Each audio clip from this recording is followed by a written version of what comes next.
This is Dr. Kishore. Today I am here to discuss a brief about the physiology of hearing. As previously I actually told about the importance of the hear or the importance of hearing. Today I will discuss a brief about how the hearing, how we are able to hear, how the hearing mechanism, how the sound waves moves from the outer surface towards the inner ear and the brain. We'll discuss this physiology of hearing in the following contents. One, the basics of sound and sound transmission. Second, the functional anatomy of cochlea, the mechanism of bone conduction, auditory nerve fibers, cochlear echoes, auditory pathway, theories of hearing, and the last but not the least, the clinical significance of this physiology of hearing, how the various, what are the various conditions and what are the amount of this hearing loss we'll get with this. In these conditions, we'll discuss. First, coming to the sound and sound transmission, one of the basic concept which we have studied in our physics, just we'll rewind it once again, is a 4 years analysis. It's nothing but the analysis of a complex sound into constituent sinusoid. This is the complex sound, it is under the constituent sinusoids. What is the importance of this is, it is this important tool to understand the auditory system. The second slide is the reverse process of Fourier synthesis. It is a process where the different individual sinusoids are added together to make a complex wave. This is the individual sinusoids. These are added together to make a complex wave. Next, we'll discuss the sound transmission. See, whenever a sound comes, the sound travels to the external ear, from external ear to the middle ear, from middle ear to the inner ear. First of all, when the sound wave comes from the outer surface to the external ear, it travels to the external auditory pinna, external auditory meatus. When it reaches the pinna, when it reaches the tympanic membrane, there will be gain in the sound pressure. As we all know, there will be some resonance in the external auditory meatus. This resonance will make the changes in sound pressure, gain at the tympanic membrane, frequency selectivity way, which is a main important thing in the auditory system, that is frequency selectivity. Next, coming to the sound localization, the important clue for it is the binaural interaction. Next, coming to the middle ear, in the middle ear, the main mechanism is the impedance transformer. In this, see, this is the auricular lever action. The handle of malleus is around 1.3 times longer than the long process of incus. Therefore, it has 1.3 times mechanical advantage over the malleus. The other thing is, this is the tympanic membrane. The area of tympanic membrane is much larger when compared to the area of the foot plate of stapes. The average areal ratio is 21:1. Suppose if we do product of this areal ratio and the lever action, the product is 18:1. This causes it is the impedance matching of the middle ear. A efficient impedance will convert the greater amplitude lesser forces to lesser amplitude and greater forces. This is the tympano-auricular system. Whenever sound wave comes from the outside, it passes from the external ear. From the external ear, it goes to the middle ear. It causes vibration of the ossicles, and then it goes to the foot plate of stapes. The next is the buckling action of tympanic membrane. There are two maximum vibrations which occur on either side of the manubrium of the malleus. The results showed that the tympanic membrane is moved to and fro.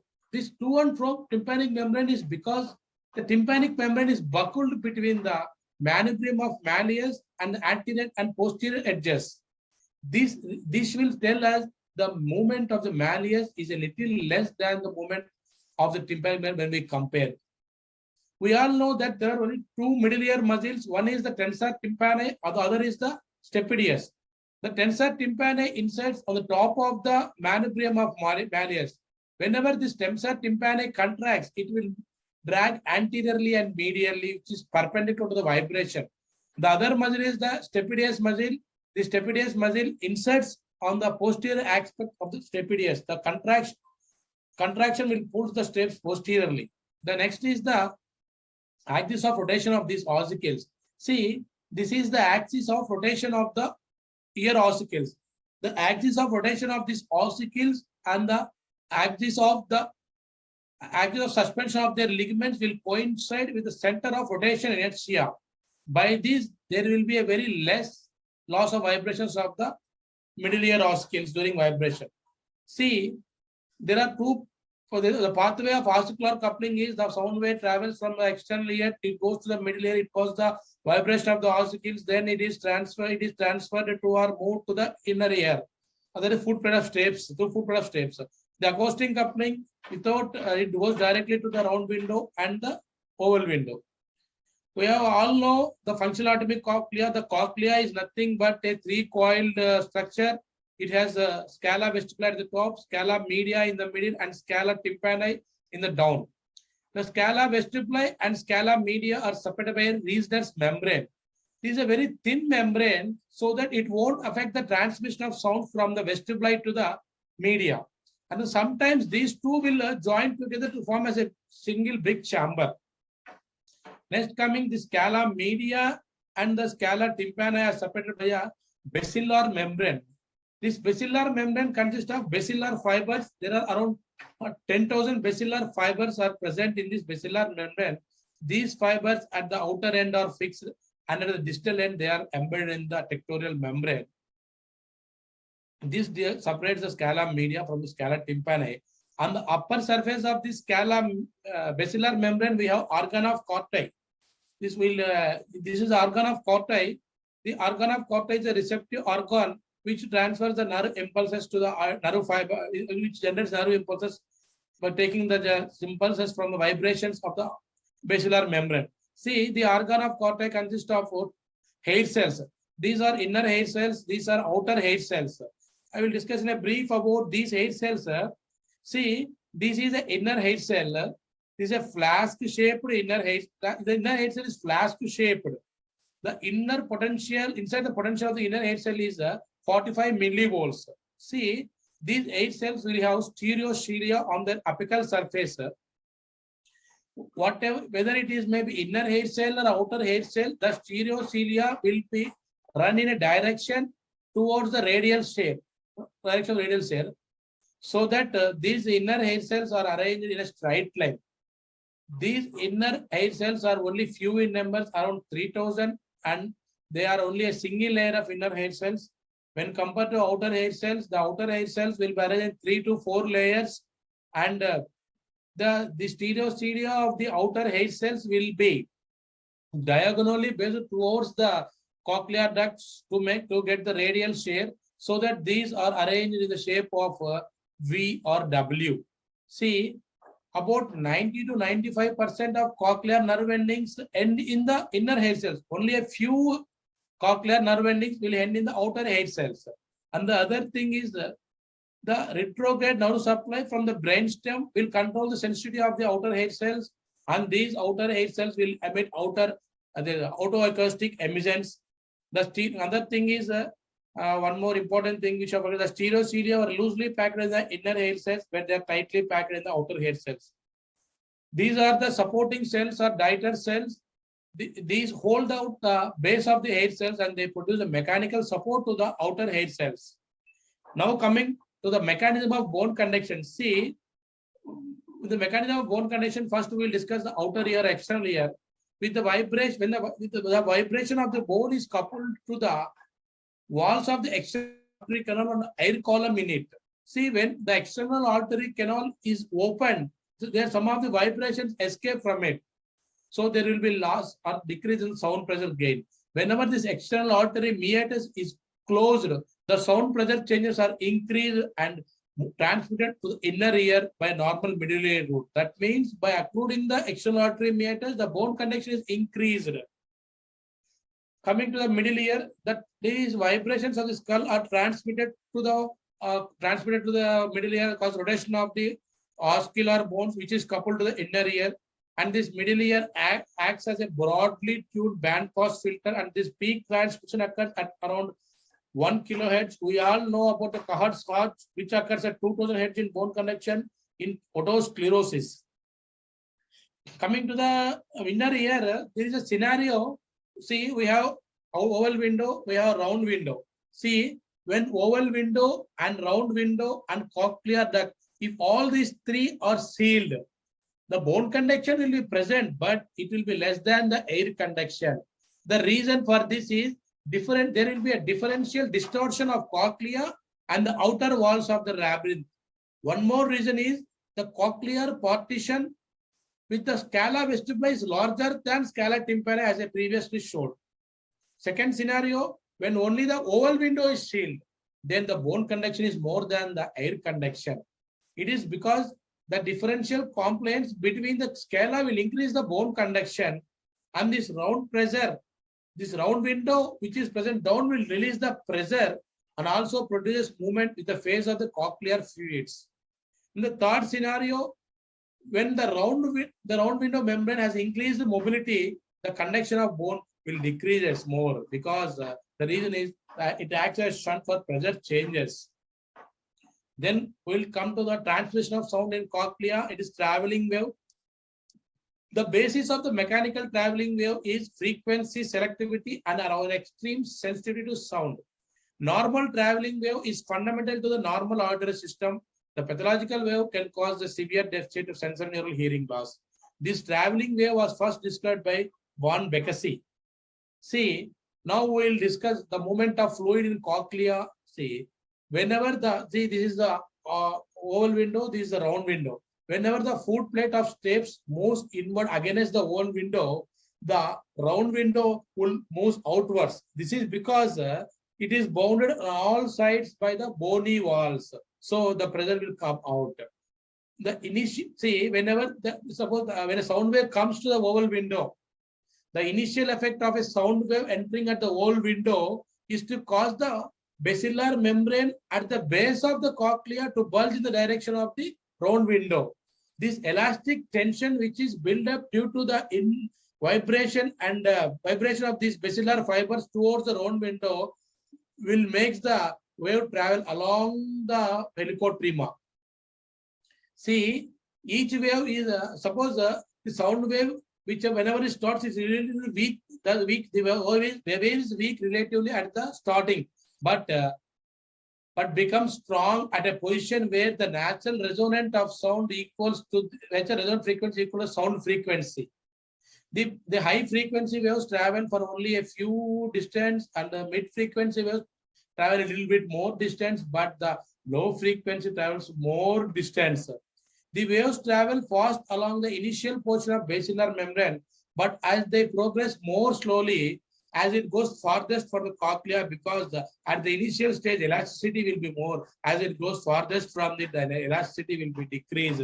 This is the reason why it happens like it. And the initial transmission allows the high frequency waves to spread out and separate each other from basilar membrane. This allows the discrimination of sound waves from one another. Next, coming to the basilar membrane, the basilar membrane contains an active mechanical amplifier. This active mechanical amplifier uses the biological energy to boost up the vibrations of this basilar membrane. As the wave moves up the cochlea towards the peak, it encounters a region where it has more energy, where it moves more actively. As the wave goes up the basilar membrane, this basilar membrane starts putting some energy to the wave, so it goes on to it. As the amplitude grows up, the amplitude grows very sharply and dies very sharply. The effect of this, whenever there is any disease to this traveling of this mechanical amplifier waves, they will cause the pathology of the cochlea leading to hearing loss, like that. What are the normal functioning of auditory system has basic properties? It has the sensitivity and selectivity. The base for very high frequency sounds, the basilar membrane tuning will be very less. This is because of the non-linearity of response. See, if there is no non-linearity of response, the response should increase in proportion to the stimulus. You observe in this diagram, if the response is increasing in proportion to the stimulus, these waves should go parallel to the dotted line, but these are not like that. This is because of the non-linearity of the responses. However, if you see 18 Hz, 19 Hz, 20 Hz, they are very still shallower. Next, coming to the transduction by hair cells. See, this figure shows the cross section of the stereocilia. There are 3 rows of stereocilia on a hair cell. These individual stereocilia are very rigid And these, suppose we consider these are stereocilia, this one, this second, and more will be here. These are interconnected by cross links. These are braced by cross links, so that they will become a stiff bundle. So that when a bundle is deflected, these will be moved from one another. Normally, this deflection will be towards the tallest hair cell. Suppose if we consider the tallest stereocilia and it is ascending order, the deflection will be towards like this. And the opposites, and then the deflection in the opposite side will be like that. When it deflects towards the tallest hair cell, the in between the cross-link ion channels will be there. When deflection toward the tallest stereocilia, these ion channels will open and the ions will enter into the hair cells and it will cause excitation. Deflection in the opposite side will leads to closing of the ion channels and inhibition of the action potential. This we have previously discussed it. See, as the basilar, see, whenever sound wave comes from the whole window, from the foot plate of state center to the whole window, this will cause the basilar membrane. See, this is the basilar membrane. The organ of cortei will drive inward and outward by sound. This basilar membrane and round wind. This basilar membrane and organ of cortei will driven move inward outward by sound stimuli. Because of this, the stereocilia will move away. This is the modulus, will move away from modulus and close to the modulus. Because the tallest stereocilia is situated on the side of the hair cell, which is far away from the modulus. Therefore, the inward movement of the basilar membrane is translated in the movement of stereocilia to the direction of tallest and will cause the excitation of nerve endings and vice versa. It will cause. See, whenever this stereocilia will travel towards the tallest stereocilia, as I told, the ion channels will open, entry of ion channels, ions inside occurs. Whenever the ion channels open, these ion channels are very large and they are non-selective. Whether sodium may enter, calcium may enter, potassium may enter, same efficacy. And these apical cells of these hair cells are faced towards the endolymph. We all know that membranous labyrinth is filled with the endolymph. Bony labyrinth is with perilymph. And this membranous this endolymph has very high positive end potential of 80 millivolts with a high potassium concentration. But inside, as I discussed in my previous slides, inside inner hair cell, the potential is -45 and outer hair cell -70. When they enter into the hair cell, the combined potential difference across will make us 125 millivolts and 150 millivolts respectively for inner and outer hair cells. And in this, potassium is the main carrier of transfer current, and the energy comes from the stria vascularis. And then we see how will be the electrical response of the cochlear hair cells. As I discussed previously, most of these cochlear nerve and outer hair cells, 90-95%, they end in the inner hair cells. Only a few outer nerve fibers synapse with the outer hair cells. These outer hair cells are mainly involved in the mechanical amplification of basilar membrane vibrations. They give rise to relatively large amplitude, sharply tuned mechanical traveling waves. They also generate cochlear microphonics. See, the gross electrical response is one is cochlear microphonic, other is summation potential, and the one is neural potential. Coming to the cochlear microphonic, it is nothing but AC response which follow the waveform of stimuli. It is derived from the outer hair cells, and these cochlear microphonics are essential for the mechanical amplification of traveling wave. Then coming to summation potential, it is superimposed on that a DC shift in the baseline of microphonic is summation potential. It may be either negative or positive. It usually generated as a distortional component of outer hair cell responses.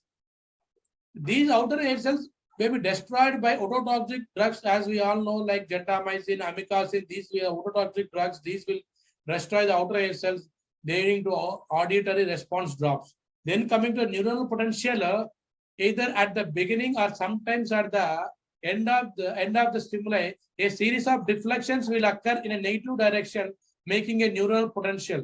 See, this N1 is the first phase, N2 is the smaller second phase. These usually arise from the mass potential action in the auditory nerve fibers. These will have characteristic frequency over 4 kHz. Next, coming to the cochlear echoes. These are cochlear echoes are first discovered by Kemp in 1978. These are also known as otoacoustic emissions. The cochlea emits some sound or vibrations come from these outer hair cells. These sounds are transmitted from the cochlea to ESC, which can be picked out and we can plot a graph showing autoacoustic emissions. It uses an objective indication of state of cochlea. We all know nowadays for after birth for every child we are doing autoacoustic emission test to rule out the deafness. Next, coming to auditory nerve fibers. In auditory nerve fibers, the important things are phase locking, temporal coding of stimuli, frequency selectivity. First, we'll discuss phase locking. As we all know, as the ion channels open, the potassium enters. After that, calcium open, calcium channels also open, and calcium enters. The neurotransmitter glutamate is released, and it will cause the generation of action potential. This neurotransmitter release and the generation of action potential also occur in synchrony with the individual cycles of stimuli. This is known as phase locking. It is seen at low frequency. Coming to temporal coding. See, if a stimulus of frequency is below 5 kilohertz, the tuning of action potential in the nerve is able to signal details of temporal properties of sound wave. It is known as temporal coding. Coming to frequency selectivity, the characteristic, what is the characteristic frequency is each fiber has a frequency of stimulation for which it is most sensitive. The fibers at the base have high characteristic frequency, at the apex have low frequency. Then coming to place coding, coding is based on frequency selectivity. The reason that fibers responding best to different frequencies is they arise from different places on the cochlea. It is possible to determine the frequency of stimuli by telling which fibers are stimulated. Next, coming to the auditory pathway, we all know these from the spiral ganglion of corti, it goes to the dorsal and ventral nucleus, the dorsal and ventral cochlear nuclei, which are stood in the medulla. From there, they goes to the superior alveolar nucleus in the pons. Then they go to the lateral lemniscus, then to the nucleus of lateral lemniscus in the pons, then to the inferior colliculus, then to the medial geniculate body, then to the auditory radiation and auditory cortex. Here, it will crosses the both sides. This crossing mainly occurs at three sides. One is the trapezoid body, another one is the superior alveolar nucleus, another one is the lateral lemniscus. See, this auditory, in the auditory cortex, the principal area is superior temporal plane of superior temporal gyrus. It may extend into the lateral border of temporal lobe, and much of insular cortex. Primary auditory cortex is directly excited by the projection from medial geniculate body, whereas the secondary auditory cortex, it comes also called auditory associated cortex. The impulse come from the primary auditory cortex as well as the thalamic projections adjacent to the medial geniculate body. Then we'll discuss about the theories of hearing. There are three theories apart from modern theories. Among that, the first theory is the place principle theory, also known as modern version theory. It is based on two laws. One is the Ohm's auditory law, which I have discussed in the first my slide 4 years analysis, and also other one is Muller's doctrine of specific nerve endings. It assumes that the basilar membrane is composed of a series of segments, each of which respond to a particular frequency. The limitations are, it was disproved by Becassi that sharp frequency tuning of basilar membrane is not possible to do it, and it cannot account for reception of missing fundamentals. Next one is Guali or frequency principle. It is also known as telephone theory. It proposed that the peripheral hearing mechanism does not perform frequency analysis. It states that cochlea is not frequency sensitive along its length. I already told that there will be frequency sensitivity and selectivity is there. He says that cochlea is not frequency sensitive along its length. He says that cochlea, this theory states that cochlea just transmit all the waveforms without any analyzing. It will transform it to higher center for analyzing. The limitation is it cannot explain sounds above 1 kilohertz. Whenever there is a damage to apical hair cells, it results in high frequency hearing loss. In contrast to the concept that cochlea is not sensitive to different frequencies. Next one is a mix of these things, place and volley. Either theory cannot explain the selectivity of the ear. The frequency or periodicity mechanism is important at lower frequencies, that is 300 to 400 hertz, whereas the place or resonance mechanism is important at high frequency, that is 4 kilohertz to 5 kilohertz. Next, coming to the, I told about there are some modern theories. The modern theories is a two-stage process. First stage is the lower harmonic analysis depends on the ear filtering mechanism. Time structure of the output from each filter is also important. Second stage is some form of, there will be some form of pattern recognizers that determine the fundamental frequency whose harmonics match as closely as the stimulus. That is up to physiology of hearing. Now we'll do some clinical aspects of the clinic, this physiology of hearing. Suppose in our daily practice as a ENT surgeons, we come across chronic subperitoneous media with the perforation of the tympanic membrane. Whenever there is a perforation of the tympanic membrane, it will cause conductive hearing loss. This hearing loss may be mild to 50 decibels hearing loss. It depends on three factors. One is the frequency. If the frequency is low, the conducting loss more. The conductive hearing loss will be more. The frequency is high, conductive hearing loss will be less. When come to perforation size, if the perforation is very large, more conductive hearing loss. Perforation is small, less conductive hearing loss. Middle ear air, if the middle ear volume is small, there will be more conductive hearing loss because there won't be any effective vibrations of the ossicles. If it is medium, there will be less conductive hearing loss. In some conditions, when there is a tympanic membrane is intact, but the ossicular chain will be interrupted. As I previously told, the two pathways, ossicular coupling and acoustic coupling. When the tympanic membrane is intact, as the ossicles are not connection, ossicles is lost, the ossicular coupling is lost, but acoustic coupling still persists. So there will be around 60 decibel hearing loss. The second one condition is when till now we discussed only one condition, whether tympanic membrane is perforation or ossicles. When we attach these two, combine these, that means perforation of the tympanic membrane, along with there will be loss of some ossicular damage, loss of malleus, incus, like that.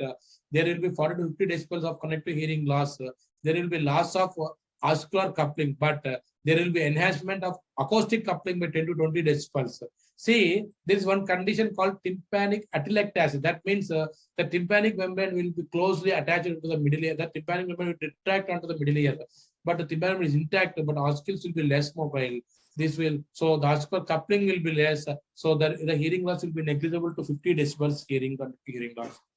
We know one condition, what is the otosclerosis? Whenever there is a partial fixation or complete fixation of footprint of steps, there will be conductive hearing loss, which will be ranging from 5 to 60 decibel conductive hearing loss. Here, the mechanism of hearing loss is reduction in the ossicular coupling. One condition which we commonly account in children is serous otitis media, middle ear effusion. There will be 30 to 35 decibel conductive hearing loss, because as there is a fluid in the middle ear, there won't be effective ossicular coupling. The reduction of ossicular coupling, even tympanic membrane also not vibrate effectively. Then a brief recap what we have done till now. We see this is the outer ear, this is the outer ear, middle ear, inner ear. The sound wave comes from outer ear, from through pinna, ejection artery, meatus, tympanic membrane. Then from here to the ossicles, malleus, incus, and steps. Then it will have a oval window. Footprint of steps, oval window will cause vibrations in the basilar membrane. Then to round window, because of this elastic buildup, there will be vibration of the basilar membrane. Therefore, the stereostelia will be moved towards the tallest. Ion channels will open. Opening of the ion channels will make the ions to enter into the hair cells. Of potassium enters after the calcium influx. Release of the neurotransmitter glutamate, which cause action potentials. And then auditory pathway, everything we have discussed. And this is in clear the steps, malleus, malleus, this inca, these steps. This we know the inner ear has semicircular canals. This is cochlea. This is the functional anatomy of cochlea. Organ of corti, organ of scala media, scala fistula, scala tympani.